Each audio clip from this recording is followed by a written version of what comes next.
Good morning, everyone. How's everyone doing today? Good, I hope, on this beautiful Monday morning. So, as promised, I do have Jerry and Kelsey first grade / second grade curriculum hits or misses video. So we have been out of commission for a while.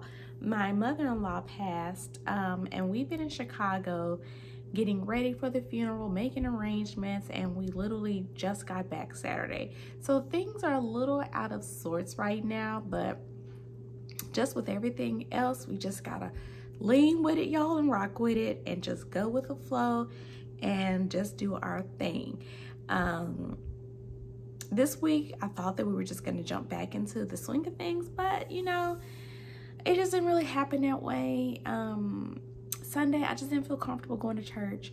My husband was in no mood, so I just chose to sit there beside him, have his back, and you know, kind of be there for him in a supporting role. And I'm so glad that I did.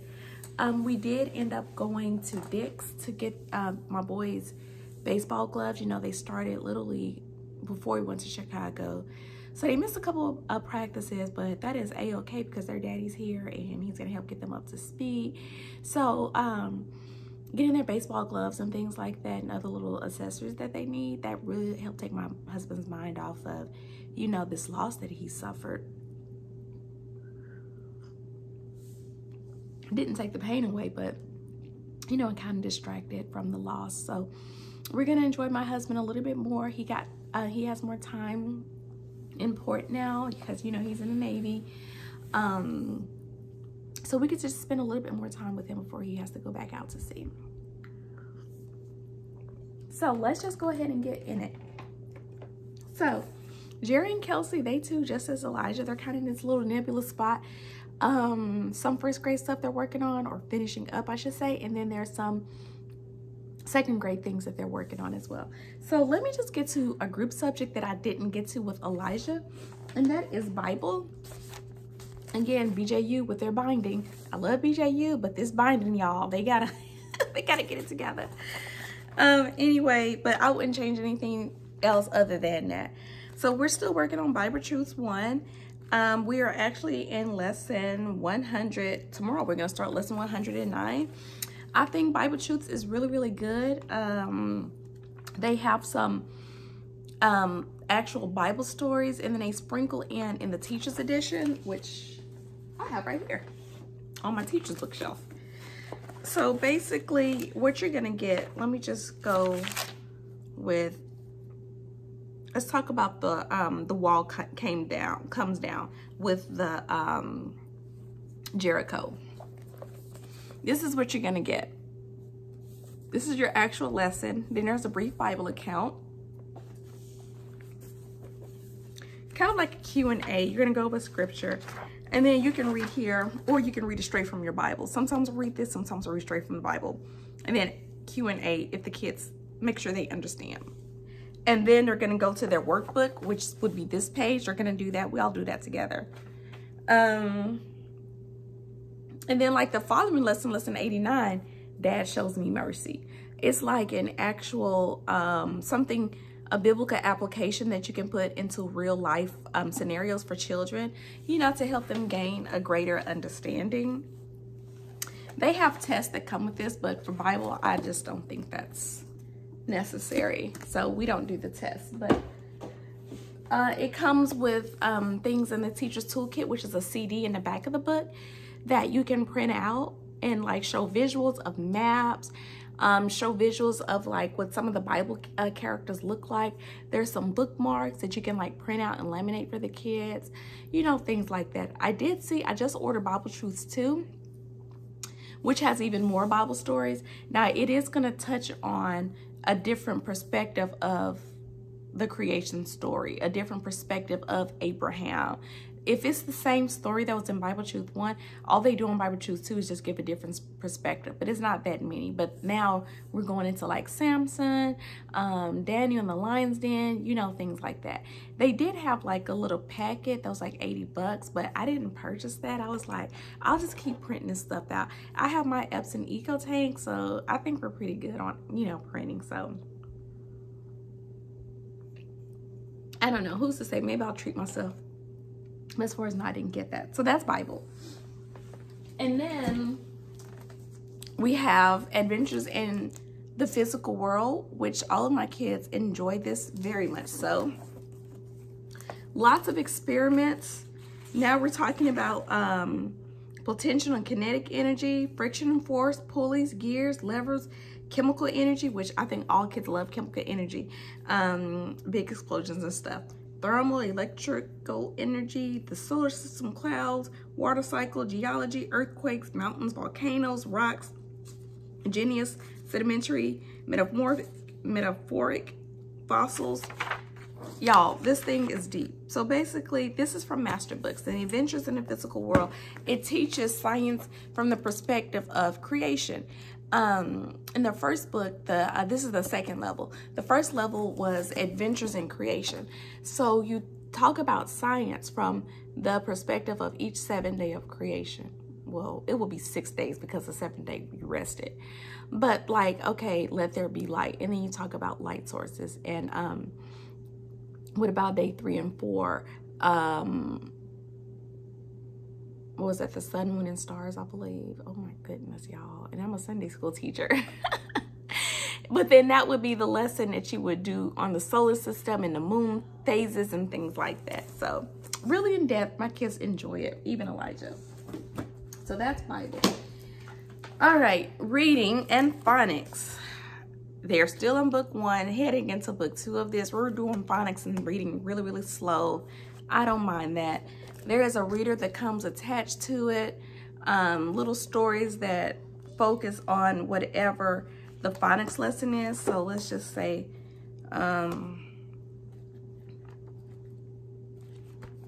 like we're really at the end of this book, praise God. That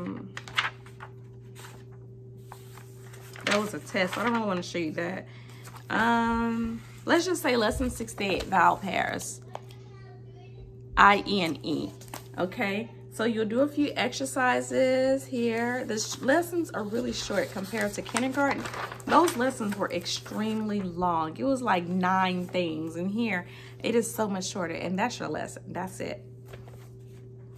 But then you'll read. We read the lesson, the story first. So 68 is called The Cherry Pie, and look at that. We try to identify all of the vowel pairs when we read the story. So the kids really like it. Phonics and reading for 3rd grade. I will say it will be a hit, and we will be ordering it next year. I'm kind of saying it with some hesitation because I'm trying to put in mind, you know, should I peek around at something else? But as far as now, I have no problem with 2nd grade reading and phonics. I don't. So I really don't see why I should change it if I don't have a problem with it. But at the same time, it's like I could peek, right? Math. Horizons. I did a full video on Horizons Math. And as you know, this is on the chopping block, y'all. And I totally see us going into, it is starting to look like Apologia, y'all. The lessons are really long, but I do like the fact that these kids aren't gonna forget. That's the thing that I do like. But it's starting to get difficult to teach and difficult for the kids to engage and want to do it now.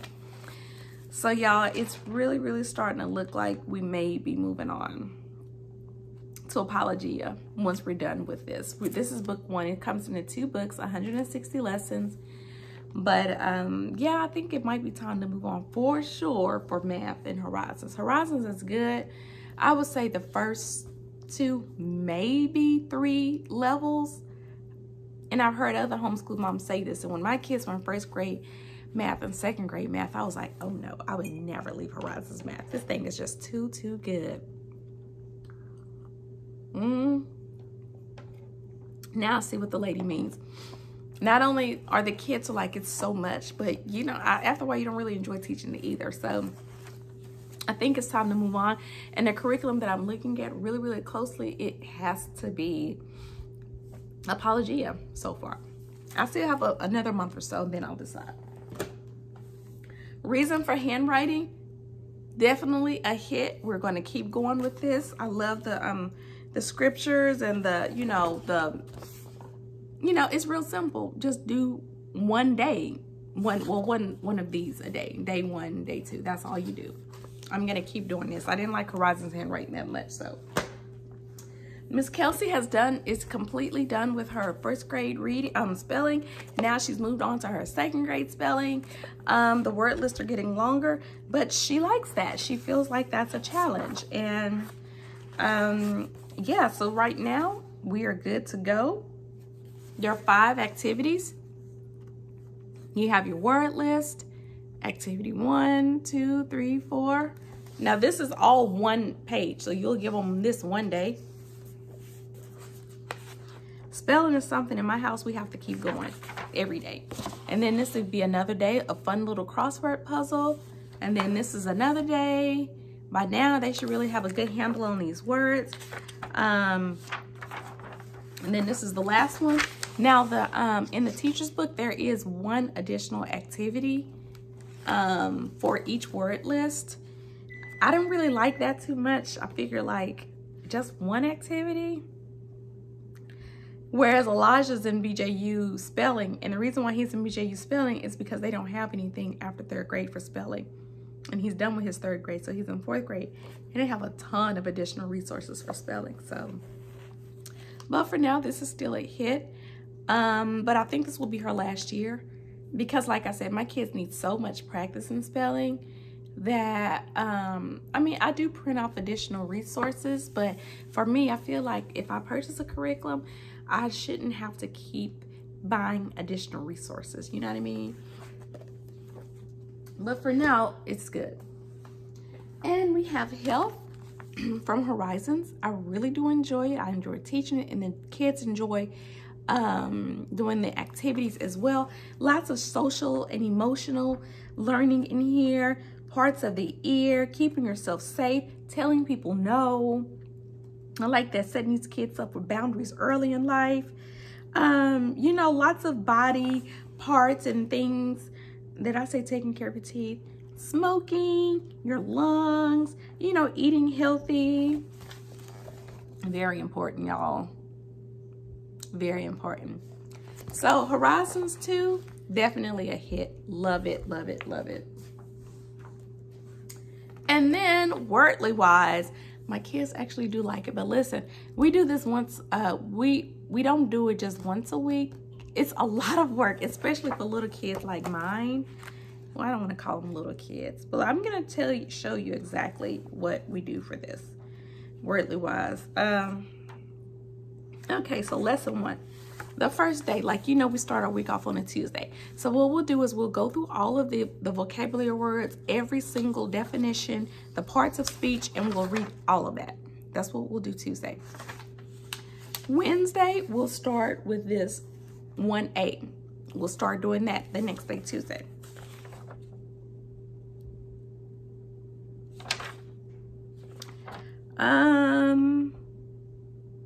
Oh, we do all 10 of them. All 10 of them. And then Wednesday, we'll do that, seeing connections. Thursday, we'll do applied meanings.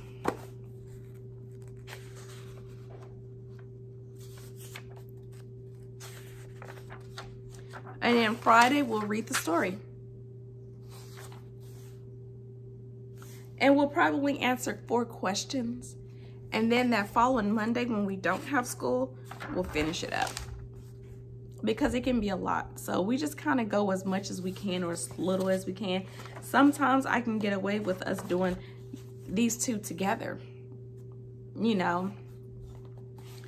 So wordly wise, it works, and we will be doing wordly wise 3 next year for Jerry and Kelsey. Jeremiah is still in his 1st grade Horizon spelling, which is okay. I'm gonna go to a lesson he hasn't gotten to. Like, this is lesson 136. It's like OR control vowels. Same thing as Kelsey's. You got, you know, all these different activities and lessons that you can complete on different days. You know, they don't have to do them all at once. Like I said, there's one extra bonus activity that's in the teacher's book, and then it's going to be test time. So like I said, I really think even for 2nd grade, I may transition him on to BJU as well, because I do like all their additional resources and everything. But I'm still kind of on the fence as to who I would choose for that. But yeah, so those are our curriculum hits and misses. So far, everything has gone so good, everyone. I couldn't ask anything more of my kids. I couldn't ask anything more of myself. I think we're doing really, really good. I'm very pleased with all the curriculum choices I've made. And as of now, after all these years of homeschooling, there is nothing that has been an absolute pain in our side when it comes to the curriculum. Nothing. I know a lot of times we can probably have some expectations that are just kind of like, you know, as far as what our curriculum should do. But to be honest with you, I think if you're actually taking the time to sit down with your kid, looking over your lessons beforehand, to see if this is something new that they're learning, and I discussed this in another video, don't just turn your kids loose on stuff. You have to sit there and see what needs to be taught, especially when you're doing spiral learning, because a lot of that stuff is just review, and then boom, they're going to sprinkle something new in. So make sure you're looking over your kids' lessons. Like, even though we had all this unpacking to do, we had a lot of shopping to do yesterday, I still got up yesterday morning and make sure to lay out all my kids' stuff. And I'm making notes. I'm just checking to see what we're doing, you know, what needs to be done, what we need to review, what corrections needs to be made, all of that stuff. Okay, going with the mindset that not everything is going to be independent. A lot of stuff is, but when it's new, you might have to sit and take some time with them. Keep yourselves organized. I know we're in the 2nd half of the year, 3rd month of the year now. So these semesters are flying by. Keep yourselves organized. You really are going to have to take time to just take a breather and just organize your stuff, organize your planners, organize your notes, all of that kind of stuff. Because, you know, when you come in unprepared, there's a good chance that you're not going to have school. Or number 2, your kids are going to feed off that unprepared state that you're in, and the whole school day is going to be a wash. So I say come in, make sure the night before, have your stuff ready. I'm not a morning person, so I'm not going to be good at waking up and getting all that stuff ready. I don't want to do that. I used to do that. I didn't have a problem with it at first until I saw how easy life was when I could just wake up, kind of sit there on the couch and cuddle with the kids a little bit, and I didn't have to go do this and, oh, let me make a copy for this, let me write this on the board. It was just so much easy and so much more refreshing when I had all that stuff done the night before. Are there going to be times where you can't do it the night before? Yes, but just try to reduce those moments as much as you can, you know. So anyway, I hope you guys enjoyed this video. If you have any questions, any comments, anything that I didn't address specifically, please leave it down in the comments section below. Hit like and subscribe. And until next time, guys.